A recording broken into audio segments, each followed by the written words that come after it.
هننفذ في الفيديو ده ان شاء الله. ده الدراع بتاع الايد بتاعت الشنطة. دي ايد شكلها جديدة، موديل جديد ليها، عجبني جدا الحقيقة. انا لقيت على النت على اليوتيوب يعني الاشكال بتاعت الايد بتاعت الشنطة محدودة جدا، فحبيت ان انا اعمل بلاي ليست كاملة موجودة على القناة لطريقة عمل الايدين بتاعت الشنط. وان شاء الله هعمل، انا منزله لحد دلوقتي حوالي 4 اشكال، فيهم شكلين التراديشنال اللي كلنا بننفذهم، وحبيت ان انا احط اشكال جديده عشان الموضوع ما يبقاش ممل. دي سهله جدا، بس الفكره ان احنا بنشتغلها بالعرض، مش بنشتغلها بالطول من تحت لفوق، لا بنشتغلها بالعرض. اول حاجه هتاخدي مقاس الشنطه الدراع اللي انت عايزه تعمليه للشنطه، هتشوفي مقاسه قد ايه، وبناء عليه هنشتغل بالعرض. هنبتدي الاول نعمل على طول طريقة عمل الايد ديت. بنختار نوع الخيط اللي طبعا اللي احنا محتاجين نستعمله، وبنختار نوع الابرة المناسبة للخيط دوت. اول حاجة هبتدي اعمل عقدة البداية. انا مستعملة هنا خيط سلسلة متوسط السمك، ومستعملة معاه ابرة رقم 4.5. هنبتدي نعمل الاول مجموعة من السلاسل. ما فيش عدد معين او سيمترية معينة، هي بس الفكرة انك بتشتغلي مجموعة السلاسل بطول الدراع اللي انت عايزاه. يعني انت مثلا عايزة الدراع طوله 60 سنتي، طوله 50 سنتي، طوله 30 سنتي، على حسب ما انت عايزة. فبتشتغلي مجموعة من السلاسل، وبعد ما بتشتغليها بتقيسي بالمزورة المقاس طلع بالظبط زي ما انتي عايزة الايد او ايه. فبنشتغل مجموعة من السلاسل بالشكل ده لحد ما بنوصل لحد الايد المقاس اللي احنا عايزينه. انا كده اشتغلت مجموعة من السلاسل بالشكل ده، وبعد كده هنبتدي ننفذ على طول. طبعا انا هعمل مقاس صغير لان هعمل النموذج بس، وانتي طبعا هتشتغلي بالمقاس اللي انتي عايزاه بعد كده. بعد ما بعمل عدد السلاسل بالمقاس اللي انا عايزاه، هبتدي ارجع على كل غرز السلاسل اللي انا عملتها بغرزة حشو. اخش تحت السلسلة كده واسحب الخيط وهطلع بغرزة حشو. هشتغل في كل السلاسل اللي انا عملتها بطول الايد بتاعة الشنطة بسلسلة. السلسلة بشتغل عليه بغرزة حشو، بخش تحت الحلقة كده وبسحب الخيط وبطلع من الحلقتين اللي على الإبرة على طول. بفضل شغالة طول المسافة اللي أنا عايزاها أو عدد السلاسل اللي أنا عملتها، هشتغل عليها كلها بغرزة الحشو لحد ما أوصل لحد آخر الدراع. ودي الغرزة الحشو اللي هنشتغلها بس. بعد كده شغلنا كله على الناحيتين بغرزة الحشو المعكوسة. هنلف حوالين السلاسل دي كلها اللي احنا اشتغلناها بغرزة الحشو العكسية من الناحيتين. بخش كده تحت السلسلة وبسحب الخيط وبطلع من الحلقة التانية لحد ما اوصل لحد المقاس اللي انا عاملاه.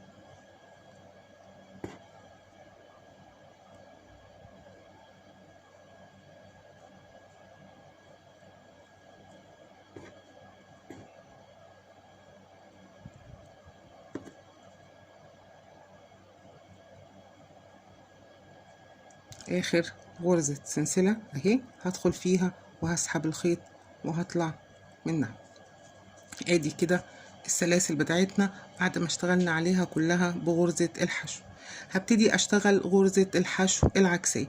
هعملها ازاي؟ هرتفع بعد اخر غرزة حشو عملتها، هرتفع بسلسلة واحدة بس بالشكل ده. هرتفع بسلسلة واحدة كده. غرزة الحشو العكسية بنشتغلها ازاي؟ احنا عندنا السلاسل اللي احنا عملناها اهي كلها من فوق، هنلف مش هنلف كده. احنا ارتفعنا بالسلسلة، هنلف بنخش في الغرزة من ورا. يعني الغرزة اتجاهها المفروض احنا هنلف ونشتغل كده، لا احنا على نفس السطر بنفس الاتجاه اللي اشتغلنا فيه بنلف الابرة وبندخل تحت الحلقتين بتاعة الغرزة من ورا، وبنسحب الخيط وبنطلع بيه تاني وبنعمل غرزة حشو بالشكل ده.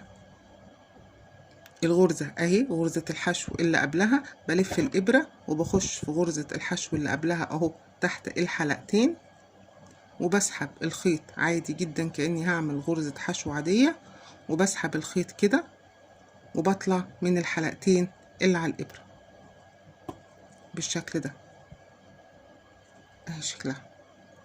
الغرزة اهي اللي قبلها بلف الابرة بتاعتي بالعكس، عشان كده اسمها الغرزة العكسية اهو، وبخش تحت الحلقتين اهو بالشكل ده، وبسحب الخيط بطلعه من الغرزة، بيبقى معايا حلقتين، وبروح طالعة من الحلقتين اللي موجودين معايا على الإبرة بالشكل ده. هلف الإبرة وبخش في الغرزة اللي قبلها اهو بالشكل ده، وهسحب الخيط وهطلع من الحلقتين اللي على الإبرة. هلف الإبرة اهو، بلف الإبرة الغرزة اهي اللي عندي غرزة الحشو، بلف الإبرة بالعكس كده وبخش تحت الحلقتين وبسحب الخيط وبطلع، بيبقى معايا حلقتين على الإبرة، وبطلع من الحلقتين اللي معايا على الإبرة. ادي شكل الغرزة كده كلها بتبقى بالشكل ده. هنعملها مرة تاني، هلف الإبرة وهخش تحت الحلقتين وهسحب الخيط بالشكل ده، هيطلع معايا كده، هيبقى معايا حلقتين على الإبرة، هطلع من الحلقتين اللي على الإبرة. هلف الإبرة كده واخش تحت الحلقتين وهسحب الخيط وهطلع من الحلقتين اللي على الإبرة، وهفضل شغالة بنفس الطريقة وبنفس التكنيك لحد ما اوصل لحد آخر غرزة. بلف الخيط كده وبخش من تحت الحلقة بالعكس لورا، شغلنا كله لورا، وبسحب الخيط كده، بيبقى معايا حلقتين اهم موجودين على الإبرة بالشكل ده، وبطلع من الحلقتين اللي على الإبرة بالشكل ده. ادي شكل غرزة الحشو المعكوسة، شكلها كده من الظهر وشكلها كده من الوش، وبفضل شغالة بنفس الطريقة، بلف كده من ورا وبسحب الخيط وبطلع، يبقى معايا حلقتين على الإبرة واطلع من الحلقتين اللي على الإبرة، بفضل شغالة لحد طول الشنطة، لحد طول الدراع اللي انا عملته بغرز الحشو العكسية لحد ما اوصل لحد اخر غرزة. هكمل عشان الفيديو ما يبقاش طويل، وهقول لكم ازاي نكمل نلف الناحية التانية ونرجع ازاي. كملت السطر كله اهو، وصلنا لحد اخر غرزة موجودة. هلف عليه، هلف من ورا كده ثانية واحدة هلف الابرة بتاعتي وهسحب الخيط وهطلع من حلقتي. اخر غرزة عندي اهي، هلف الخيط من ورا وهدخل تحت الحلقتين وهسحب الخيط كده وهطلع من الحلقتين اللي على الإبرة. انا كده كملت السطر بتاعي اللي الناحية دي كله اهو بغرزة الحشو العكسية. طيب هشتغل هنا بقى ازاي؟ هشتغل شايفين الفراغات اللي هي الغرز باينة اهي واضحة، هي دي اللي انا هشتغل فيها. طب هلف هنا ازاي؟ بنفس الطريقة. اول غرزة عندي اهي، اول غرزة عندي اهي اول غرزة، وهي اللي بعدها، وهي اللي بعدها اهو. الغرز دي هي دي اللي انا هشتغل فيها بنفس الطريقة ومفيش اي تغيير. انا واقفة هنا اهو في السطر الاخراني في اخر غرزة، هلف الابرة وهخش تحت الحلقتين في الغرزة اللي في السطر التاني، وهسحب الخيط وهطلع من الحلقتين اللي على الابرة. نفس الحكاية، هلف الابرة وهخش في الغرزة اللي بعدها تحت الحلقتين اهي عشان تبقى باينة اهي، وهسحب الخيط وهطلع من الحلقتين اللي على الابرة. هاجي الغرزة اللي بعدها اهي تحت الحلقتين، هسحب الخيط وهطلع من الحلقتين اللي على الابرة اهي. بصوا اللفة بتاعتها حتى بقى شكلها كويسة جدا.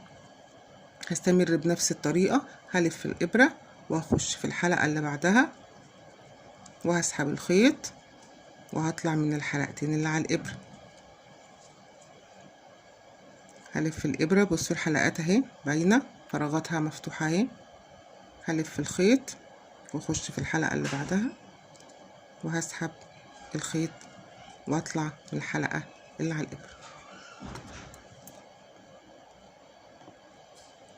هكمل بنفس الطريقة، هلف الإبرة وهخش في الحلقة اللي بعدها أو في الغرزة اللي بعدها، وهطلع من الحلقتين اللي على الإبرة كده اهو، هسحب الخيط وهطلع من الحلقتين اللي على الإبرة، وهفضل شغالة برضو بنفس الطريقة لحد ما أكمل آخر السطر. اهي ابتدت الغرزة تبان، شكلها جميلة جدا وقوية وحلوة قوي لما تبقى للإيد. هكمل لحد آخر السطر وأقول لكم هنقفلها ازاي. وصلنا لحد آخر غرزتين نعملهم مع بعض، لف اهو، فاضل وصلنا اهو آخر غرزة كمان اللي كانت عند البداية اهي. هلف الخيط وادخل فيها واطلع من الحلقتين اللي على الإبرة بالشكل ده. طيب هنا هنقفل بقى ازاي؟ عندي هنا فراغ اهو، هنا وهنا هعمل غرزة هنا وهعمل غرزة هنا. هلف الخيط على الإبرة، هلف الإبرة كده وهخش من هنا وهسحب الخيط وهطلع من الحلقتين اللي على الإبرة. وفي الغرزة التانية اهي في الفراغ التاني ده هنا اهو، هلف كده برضو وهعمل غرزتين اهو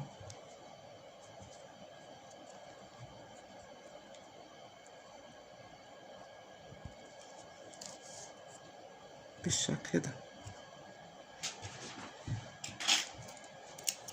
هقص الخيط بتاعي طول حتة عشان خاطر لما نركب الحلقات، وانا افضل ان احنا نركب الحلقات اللي هي سهلة التركيب.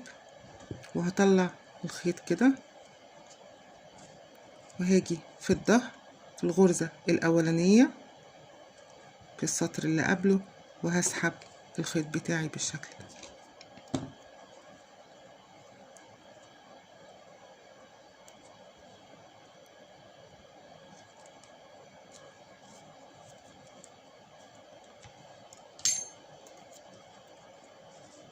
وادي الايد بتاعتنا اهي، بتبقى قوية جدا، ولما بنتنيها كده بتبقى الايد بتاعت الشنطة بتبقى شكلها كمان شيك خالص وشكلها جديدة، بدل الغرز المتكررة اللي نفس شكل الايد اللي متكررة، ما في تقريبا هو شكل او اتنين اللي موجودين على النت وكلنا بنكررهم. فانا عاملة بلاي ليست زي ما قلت لكم في اول الفيديو في كل